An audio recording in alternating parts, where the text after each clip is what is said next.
Magandang umaga mga ka-impok. Kamusta kayo? Kasi kami tatanungin. Ayos lang. Ngayong araw, mag-i-interview kami ng 10 tao about sa lesson namin nakaraan na inflasyon. Okay, samahan nyo kami, tara.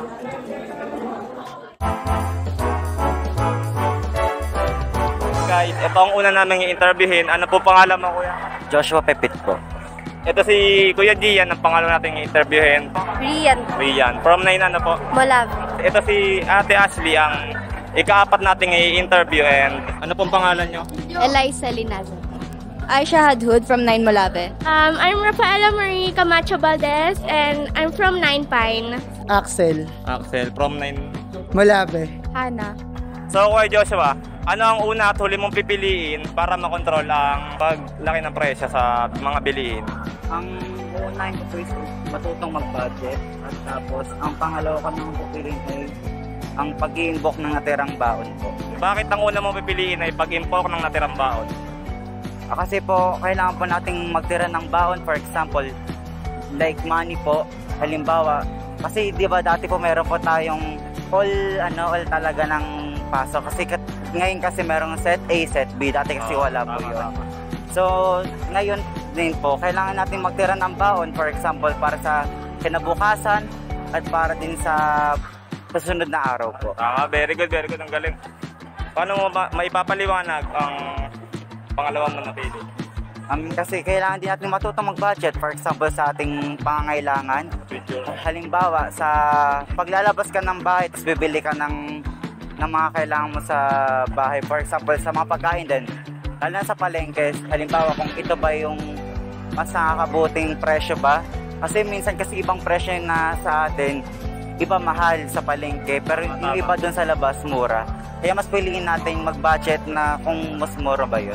Ang pinakamahirap sa akin, ang pag-i-invoke na tirang baon. At bakit? Dahil marami din gastusin dito sa paaralan. Yun. Bakit po ang pinakamadali sa iyo ay matutong mag-budget? Dahil nakakaipon ka paggastos sa mga pagkagastusan mo. Ang pinakamadali sa akin yung pag-i-impok ng natirang baon. Sa pag-i-impok is minsan hindi na ako nakakabili dito sa kantin kasi may baon na ako. So, mas nakakatulong yun sa akin para makapagtipid. Ang pinakamahirap sa akin yung paglalaan ng tamang oras sa paggamit ng computer, di pa pang gadget. Kasi ngayon, mas kailangan natin yung gadget and hindi natin hindi natin gamitin yun. So, hindi ko siya para na magtipid kasi yung sa kuryente kailangan mag-charge, kailangan so kailangan kasi natin, kaya nahihirapan pa ako para i-adjust din. Yung pinakamadali po siguro is yung pag-i-impok ng natirang baon. Pag-i-impok ng natirang baon. At bakit po? Kasi po sa araw po, di ba po may pasok na po tayo, hindi ko naman po masyadong ubos yung baon ko, kaya po mas madali po sa akin yung pag-iipon po ng baon. Yung pinakamahirap naman po para sa inyo? Siguro po yung matutong mag-budget. Kasi kahit po may nalaan na po ako para sa isang bagay po, nagagastos ko pa rin po ng hindi ko po inaasahan, lalo na po pag kailangan. Yung pag-i-impok ng natirang baon, pinakamadali. Pag-i-impok ng natirang baon ang pinakamadali, sabi natin, Eliza. At bakit po? Kasi hindi ko naman talaga nauubos yung baon ko kada may class. Ano naman po ang pinakamahirap para sa inyo? Yung matutong mag-budget. Kasi may mga binibili talaga ako na hindi naman kailangan talaga. Sa palagay mo, bakit ang pag-i-impok ng natirang baon ang pinakamadali? Kasi pag nag-i-impok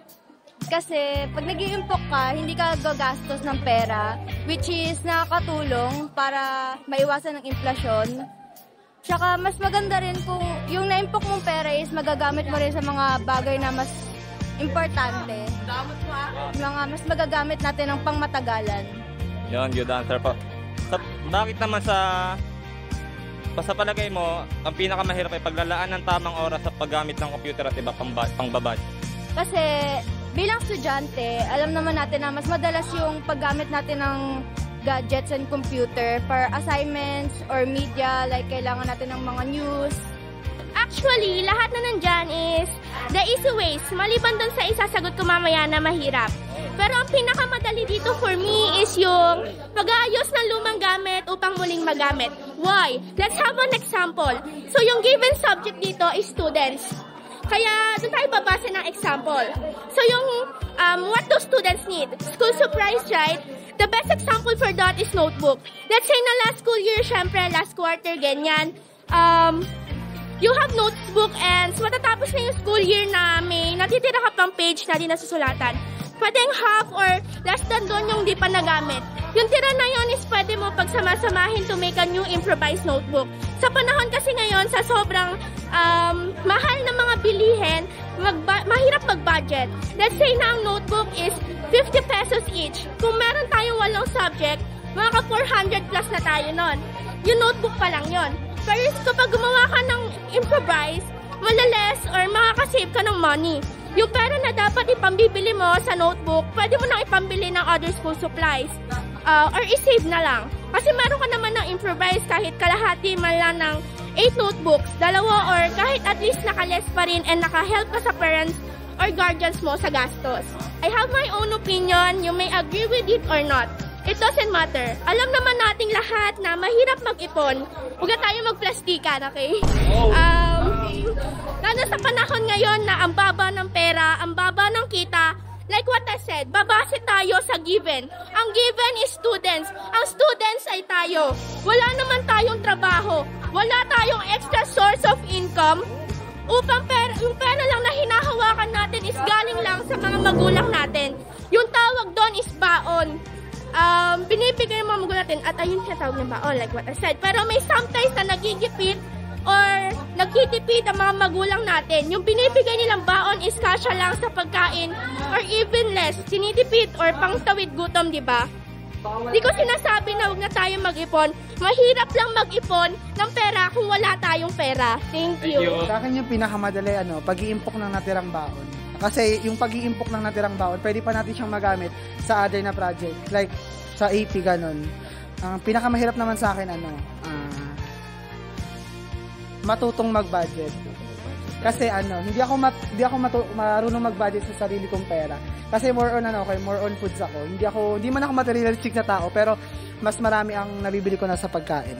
Yung madali sa akin yung pag-iimpok ng natirang baon. Dahil po. Dahil kapag nag-ipon ka ng natitirang baon, mas madali.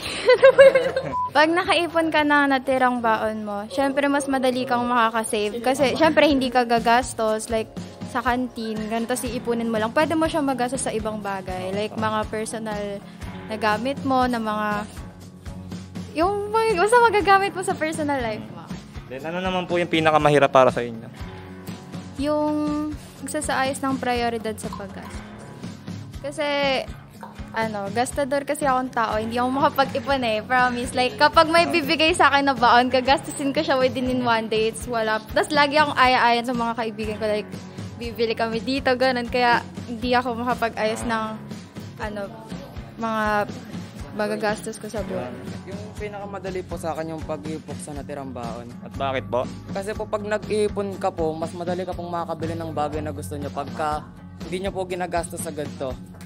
Tapos yung pinakamahirap naman po sa akin yung matutong mag-budget kasi panay bili rin po ako yun kung ano-ano eh. Yan lang, salamat kuya. Ingat kayo palagi. Then, eto na nga po, tapos na po kami sa aming interview. Salamat po.